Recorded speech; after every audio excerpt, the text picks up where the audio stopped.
My parents looked me dead in the eye, my two siblings standing right there with them like a couple of vultures, and told me I was a disappointment who wasn't worthy of a single cent of the family inheritance. Seriously. They had this grand, cruel plan to just write me out of their legacy, making sure my brother and sister would be set for life. What they didn't know was that their whole greedy plan was about to spectacularly blow up in their faces.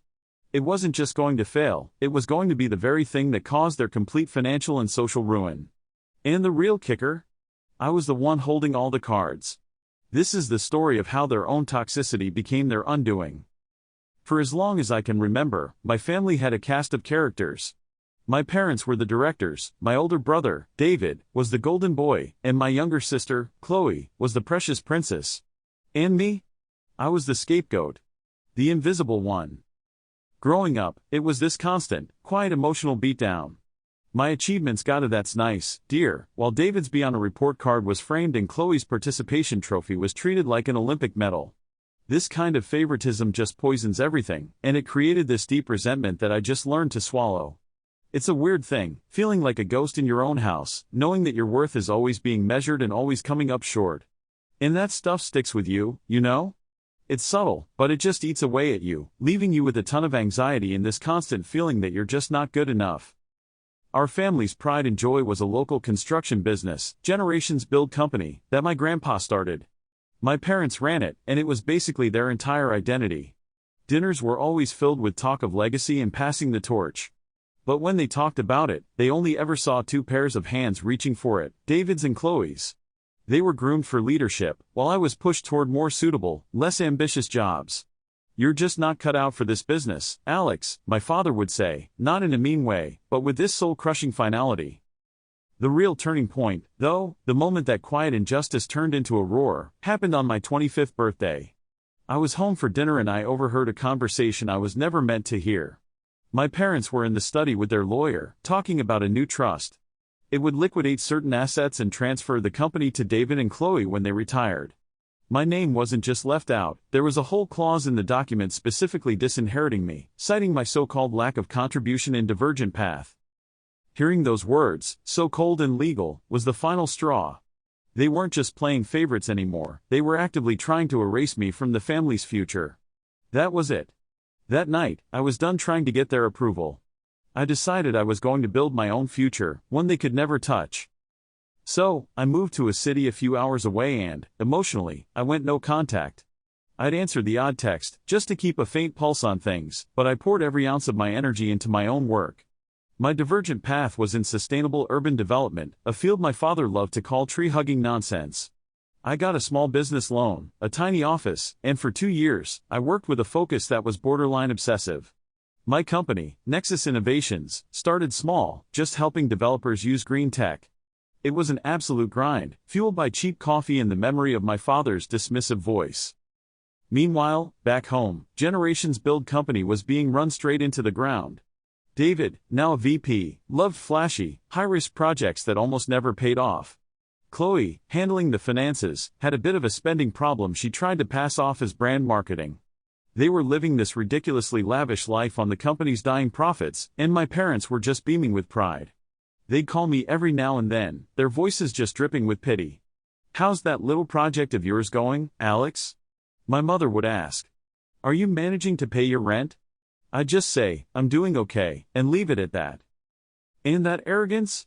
It's what ended up wrecking them. To cover all their losses and to fund some insane luxury condo project, they decided to go for a massive business loan. They were so sure their local reputation was bulletproof that they put up pretty much everything, the company's assets and their own personal assets, as collateral. Here's the thing they had no idea about, what they never could have imagined. The investment bank they were about to beg for money? It had recently become a silent majority partner in my little project. Nexus Innovations had grown. We weren't just consulting anymore, we were investing.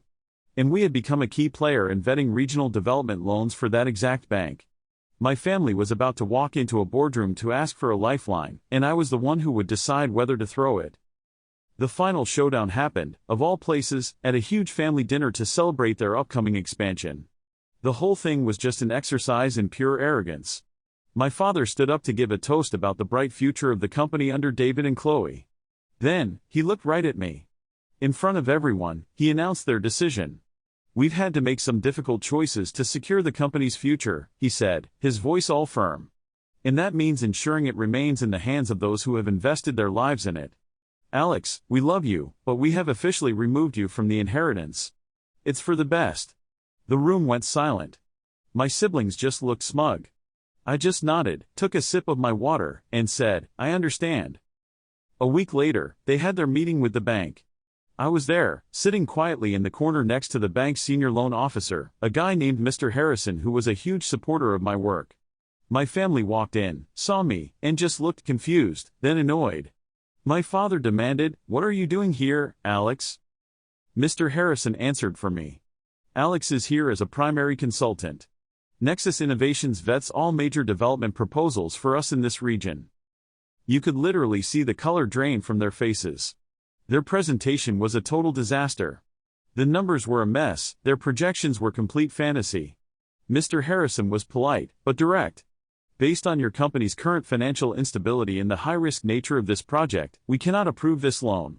In fact," he said, sliding a folder across the table, "your company is so leveraged, it's on the verge of bankruptcy." My father was just sputtering, he couldn't believe it. "That's impossible. We're the biggest name in this region." David started making excuses, and Chloe looked like she was about to burst into tears. And that's when my father, in one last, desperate move, turned to me. "Alex, you have to help us. Tell them. Tell them we're a good investment. We're family." I finally spoke, keeping my voice perfectly calm. "I can't do that," I said. "Because they're right. My firm's report is what flagged your company in the first place. You aren't just a bad investment, you're a sinking ship. And you were the ones who drilled the holes." The silence that followed was just absolute. It was the deafening sound of karma arriving right on schedule. The fallout was immediate and it was catastrophic. With the loan denied, their whole house of cards just collapsed. Creditors, who'd been waiting for that new funding, all called in their debts at once. Generations Build Company was forced into bankruptcy. The luxury cars were repossessed. The sprawling family home was put up for a fire sale. But the social ruin might have been even worse for them. The community they had lorded over for decades now saw them for what they were, failures, brought down by their own mismanagement and arrogance. Suddenly, my phone, which had been dead silent for years, wouldn't stop ringing. It was them. First came the angry calls, then the guilt trips, then the tearful, completely insincere apologies. They begged me to bail them out. "We're family," my mother cried, using the same words as a plea that she had once used as a weapon. "Family helps each other." I refused. I told them this wasn't about revenge. This was a consequence. Their choices, the years of neglect, the financial games, the greed, and the plot to leave me with absolutely nothing, led them straight to this moment. They had made their bed. A betrayal this deep isn't something you can just fix with money. This whole journey taught me a painful, but really powerful lesson. Sometimes the best thing you can do for yourself is to walk away from the very people who are supposed to love you the most. The cycle of family karma, of passing down all that toxic junk, is real, but you absolutely can break it. If you've ever been through something like this, or have your own story about family drama and justice, I'd love to hear it in the comments below.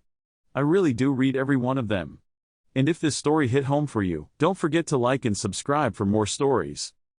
Today, my life is quiet, and it's mine. Nexus Innovations is more successful than I ever could have dreamed. But the real win wasn't the money. It was the freedom. Freedom from the weight of their judgment, freedom from the pain of their neglect, and freedom from the toxic loop that defined my entire youth. I learned that you can't control how people treat you, but you can control whether you let them keep doing it. In the end, my family's karma wasn't some mystical force from the universe, it was just the natural outcome of their choices. They built their legacy on a foundation of cruelty and exclusion, and in the end, that was all they had left. And me? I'm finally at peace, knowing I built my legacy on something much stronger, self-worth.